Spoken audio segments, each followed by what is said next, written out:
buns as people said Orcane is after this patch, but regardless, that's not going to stop Lilybunn from doing her thing, which is to say doing everything, because she kind of does it all with this. But here we go, into the first game. Battlefield adjacent for any Smash viewers. Ho Dojo, I believe, is the name of this stage. And Lilybunn already off to a very strong start. One thing I've noticed about Lilybunn's offense that is just kind of crazy how well she does it is mixing up how often she will immediately go for a call out or an aggressive option versus waiting about half a second for her opponent to panic air dodge or miss a tech, just like that. Down tilt, up air, gonna take that first stock. Lilybunn sitting at a healthy 30% here as she starts up yet another little string. Gonna net herself 30 again on the second stock of TimeGear's. And TimeGear, a little desperate to start his offense. He's going to go for that down B, but an excellent parry on the bubbles is going to give him the opening that he needs to get a little more percent on. But we're not quite seeing the extensions yet. Perhaps maybe the hands are a little cold. But, ooh, excellent pivot grab there to catch that aggressive forward air back onto stage. But Lilybunn carrying TimeGear off. You would have thought that she was the character with 4 jumps at this point with how far she is going off stage to kill this Wrastor. And a cheeky little ledge grab there is going to net her the stock early. Here we go. TimeGear probably a little desperate at this point to get himself back in this game. And, you know, if you're down this far, your first step should always be, I just need to take this stock. And that's exactly what TimeGear did. Nice little cheeky little ledge slip there on the down special. Doing it again. Alrighty. Mixing up the timing. I see your TimeGear. Here we go. Grab. Looking for a nice little offensive string. So far, I should probably be looking to see if that down B stalls Orcane, because I know that was something that they took away from the patch, but I'm a little curious why. I guess I should say that I think Lilybunn is still maining Orcane. I think the Zetterburn's just there as a solid secondary to deal with Orcane's bad matchups, because I want to say Wrastor's one of Orcane's worst matchups, if not his worst. So that being said, I'm not super knowledgeable on this game, and regardless of tier lists and matchup charts, Lilybunn is just an excellent player. But TimeGear also saying, don't forget about me. I still got those crisp up tilts to keep myself in this game, and now giving himself a realistic chance to really get back into this game is TimeGear with that up tilt spike. But Lilybunn threatening to take this stock already. Oh, both players looking for their opening, and Lilybunn's gonna find it with that down tilt tech chase down strong to take that stock away from TimeGear. If I'm TimeGear here, where do I want to go? I want to go to Air Armada, which is promptly banned by Lilybunn. And I want to go to maybe, I don't know, Rockwall's probably too janky. So, yep, we're going to go to Etherean Forest. I think that's what that said. Regardless, getting into game 2. TimeGear going to find these slipstreams that are so pivotal to starting Wrastor's offense, giving him the tools needed to get his air combos slash carries. Ooh, a nice little parry there from Lilybunn. They did make it projectiles, that is. They did make the projectiles easier to parry now after the patch. You used to have to get the parry window for projectiles the same as normal attacks, which was 7 frames after you hit the parry button. But now parries will activate 4 frames earlier on frame 3, specifically for the specifically for projectiles. But Lilybunn, recognizing that TimeGear accidentally overextended and didn't use the button that he wanted and fell off stage to his doom. But TimeGear noticed the same thing about Lily as she accidentally side beat, forced her to go to her puddle, and then eventually TimeGear finding that up special out of shield to net himself the stock at a very reasonable percent without getting any percent on him, making this virtually an even game for both players. Nice up air, or nice up throw. We're going to find the up air, seeing if we can continue this string as TimeGear, his offense relentless, but oh my god, maybe I should be saying the same for Lily as she starts a string of her own seemingly out of nowhere from TimeGear's string. It is such a treat to watch both these players play, as they both are so good about their combo extensions. And Lilybunn catching TimeGear way off guard. A little bit of misspacing perhaps from TimeGear's side as he falls victim to a really early teleport, puddle teleport, excuse me, from Lilybunn, and was just so not ready for that DI as he lost his stock sub 100, but a nice down special into that forward strong is going to take it for TimeGear. And yet again, he's able to keep these stocks even without taking any percent on his last stock. So giving himself a good fighting chance. But here's the common theme, Lilybunn looking for these combos. The first one typically to find a good chunk of percent.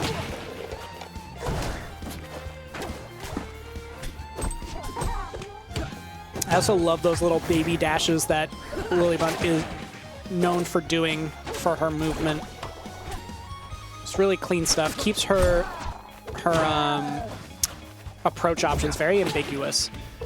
Oh, and nearly a crazy tech chase onto that rotating platform, but that back air is definitely going to do it. That looked like TimeGear jumped right into Orcane's back air's loving arms.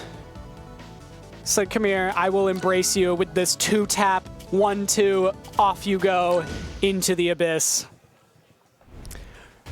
Here we go. Getting back into it, Jules Vale. Smashville adjacent stage for this game. Still staying with the Wrastor, still staying with the Orcane.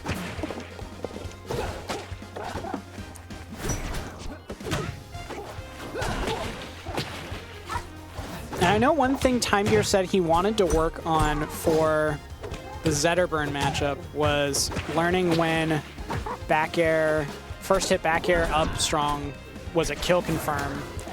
But I didn't hear him talk a whole lot about things to work on in the Orcane matchup. And perhaps that's what he should have been focusing on. But I have some faith. That game was pretty dang close, all things considered. And TimeGear lost his stocks kind of crazy early from that unfortunate up B that kind of just stole his second stock. Ooh, Lily looking for the tried and true down tilt tech chase down smash. Isn't going to find it, and TimeGear got a combo of his own that led into that forward strong, nearly taking the stock. And there we go, back throw into the forward strong. TimeGear gonna take his, I believe, first lead of the set. Looking to set the pace for this third game here. And that's something that's so important to do if you want to keep yourself alive in a set, is be able to halt some of your opponent's momentum by setting the pace for a match. Really determining how things are going to go, and TimeGear really wanting to send a message there in order to take a crazy early lead, tried to get the down strong spike, but Lilybunn smartly immediately recovering to her puddle and forcing TimeGear to SD.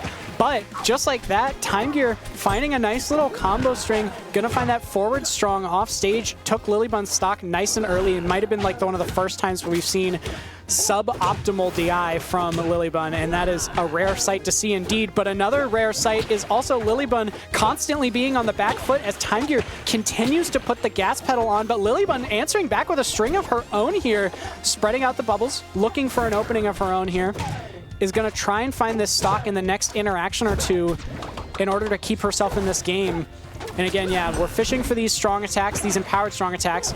Ooh, okay, Lilybunn actually having an opportunity to use an empowered strong attack, but opting not to go for it on that missed up B out of shield. And instead, TimeGear going to live to see another day as he perfectly DI'd that down tilt into up air.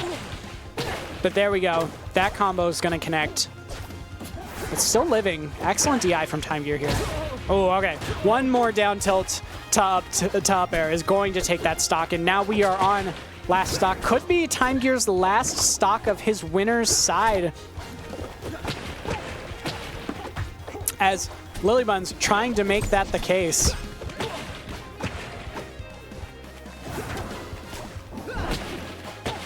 It's kind of hard to commentate, if I'm being honest, with this incredible gameplay we got going on. Both players poised to take the set within the next interaction, or rather this game, and TimeGear saying, that game is gonna belong to me. I am staying in this bracket, keeping my winner streak alive, as he takes that game 3. And we are gonna go. Okay, so it looks like rock wall is something that TimeGear opted to ban. Does not want Orcane to have those close side platforms, and that makes a lot of sense.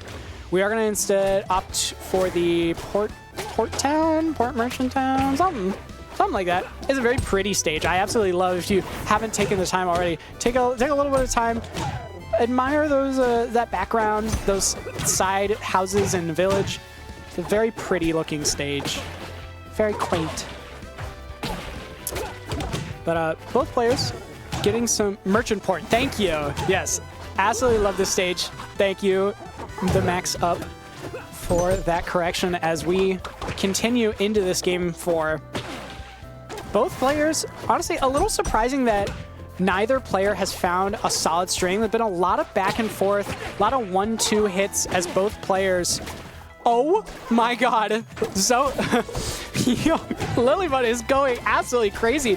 TimeGear correctly DIing the back air, and Lilybunn continuing the combo with Puddle and nearly comboed it into a turnaround forward air to take the stock, and is already threatening to take TimeGear stock once again with these down tilt up airs. TimeGear looking for a opening of his own, getting a little greedy with that down special, and Lilybunn swiftly punishing it with that powered down strong. An excellent call out on the forward air. TimeGear saying, I'm not going to fall for that again. I know your tricks. I know what you get up to. Good stuff. Going to keep this game dead even here. Both players not wanting to give a strong opening to the other player, so they're going to continue to feel themselves out. Hello, Squid Boy. How is it going? Here we go. Both players looking for that opening. It looks like it's going to be Lilybunn as she chases down, gets that nice grab extension there. Is going to try and keep throwing out these bubbles, see if she can get TimeGear to bite, pun intended, on this Orcane, and looking for this up there. Didn't think you would read chat. Look, man, I try my best, you know? I'm Yapparition.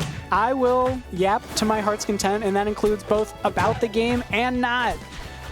Fun fact. Oh, man. But getting back into this game, Lilybunn throwing out the quickest of back airs. Blink and you'll miss it. And TimeGear stock is just gone like that. Gone with the wind. Ooh, okay. A little bit of a miss button, you know, misinput. We got words here. I have all of the words, the good words. You know, the longer I exist, you know, maybe I'm thinking maybe that president guy is onto something, not using all the big words. You know, he is the good words. Gone with the wind, I see what you But anyway, I'm glad you caught that. Appreciate it. But here we go. Part of the air faction. Yes, he is. Wrastor. Yep, same thing. Yep. Alrighty. But as I've been talking with chat here, Lilybunn looking poised to take this game 4, and the rain is out. Merchant Port now looking a little bit under the weather, one might say. TimeGear looking to extend his combos, see if he can get some more percent. Missed his follow-up, and he's just going to opt to reset to neutral, make sure that Lilybunn doesn't get a reversal on him at ledge to take his stock. Oh my god, that could have been it. Still could be.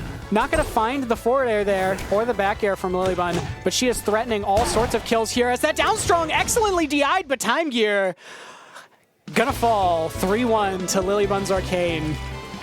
Great stuff to both players.